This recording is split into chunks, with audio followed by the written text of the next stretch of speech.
The title of this recording is Brothers, From Childhood to Oasis, The Real Story. Written by myself, Paul Gallagher, with a little bit of help from Terry Christian.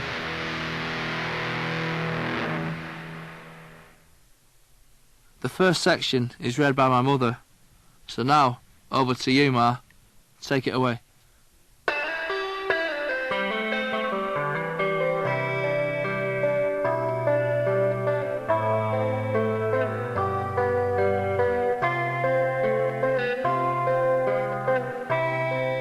I was christened in Charlestown, County Mayo. My father was a labourer who worked for the local council. He came from Sligo. As a family we were very poor. We never had shoes or socks. Altogether there ended up 11 of us. At night the girls slept 6 to a bed, 3 at the bottom and 3 at the top. Things didn't improve when my father left home around that time. He just disappeared, never said goodbye or anything. My mother couldn't afford to look after us when he'd gone, and so we were taken into care. My sisters and myself had to go to a convent in Ballahadreen, where we lived for the next 6.5 years. I left school aged 13 and a half and went straight out to work. My first job was in a grocery store and pub, doing kitchen work for £1 a week, working from 8 in the morning until 9 or 10 at night. My second job was in a confectionery store. After 2 years of working there, I had to go back home because my mother was very ill with her heart and needed me to look after my brothers and sisters. I was 16 at the time. When I was 18, I decided it was time to move on. It was then that I first came over to Manchester. I started working at the old Central Railway station, waiting on tables.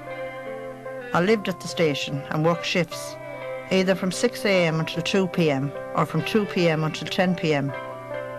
There were a lot of Irish people in Manchester at that time, and we stuck together, I suppose. We used to go dancing at the Astoria Club in Plymouth Grove, which was an Irish club. I met my future husband, Tommy Gallagher, at the Astoria Club in January 1964. Looking back, I can't see what was good about Tommy Gallagher. He was always tight with money. Wherever we were going, he'd always meet me there, so he didn't have to pay for me to get in. It was an odd courtship. He'd go away for a month at a time working, sometimes 2 months, and never phone me to say where he was. He'd spin stories and weave a whole web of lies, but he had the charm and I'd believe his excuses. Before I married, I started to see the other side of him, the quick temper.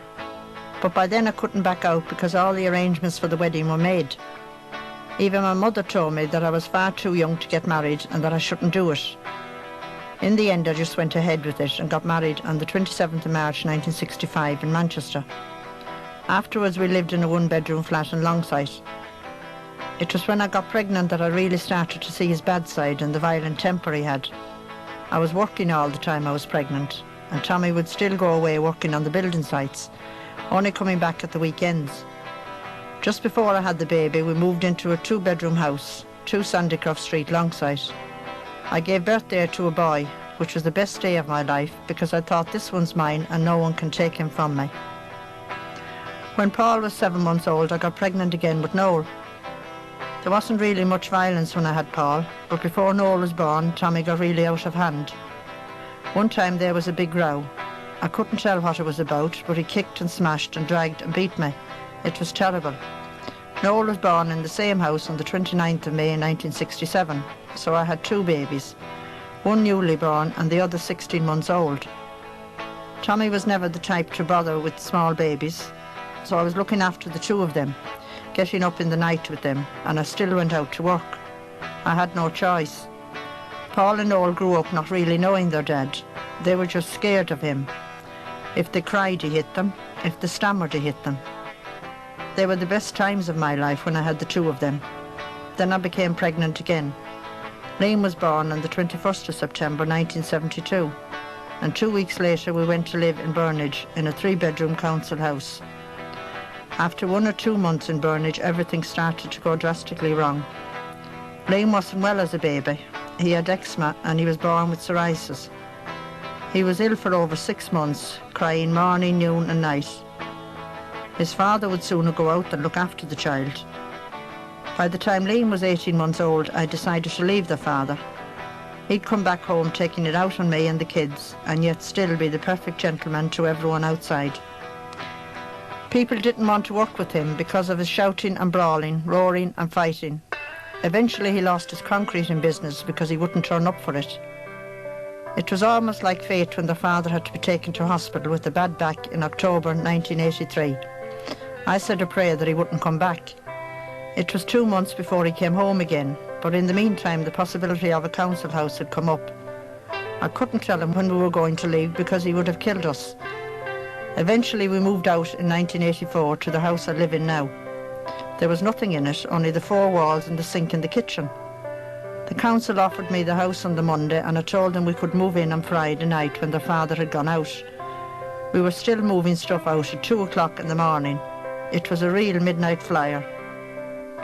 I always told him that one day he'd come in and we'd be gone. I'd say I wouldn't be here at all except for the kids. Then Tommy would get really annoyed, saying, "I never want anything of those 3 bastards." "You will," I'd say to him. "You'll want them long before they'll need you. Because at the end of the day, if you haven't got your family, you haven't got anything." When we moved, things got better, but Liam was very affected by it all. He was still in school, and 12 is a funny age. He was very psychologically affected by his father. So was Noel, but Noel is deeper than Liam and kept it all to himself. Anyway, we got settled in the house and we got it all together and made a nice home of it. And our lives started to change.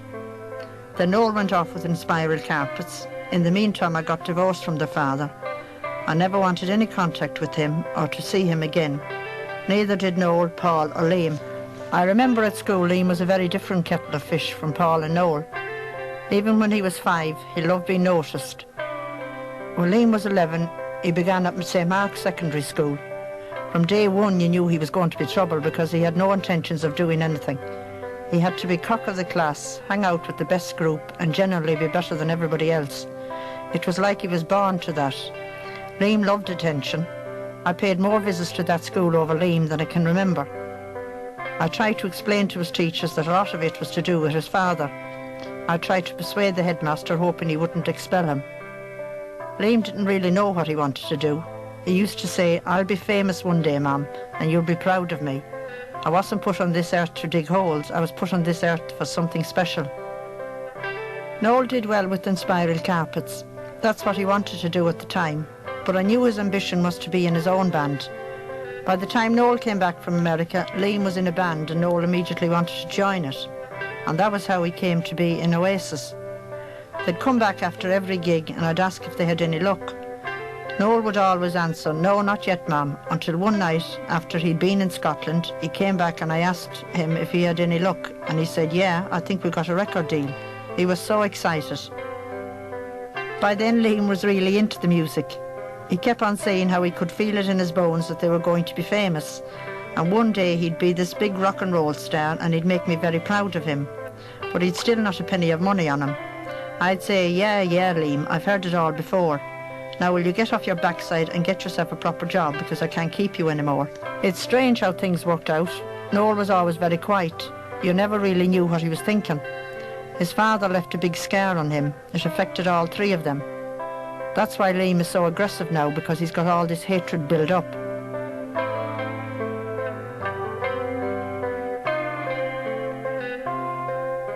But now it's all behind us. For the past 12 years we've been happy. I had 20 years of violence and none of us could take any more.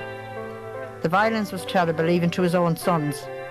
Why Tommy wants to be a father now to Paul, Noel and Liam when he was never a father to them when they needed him, I'll never know.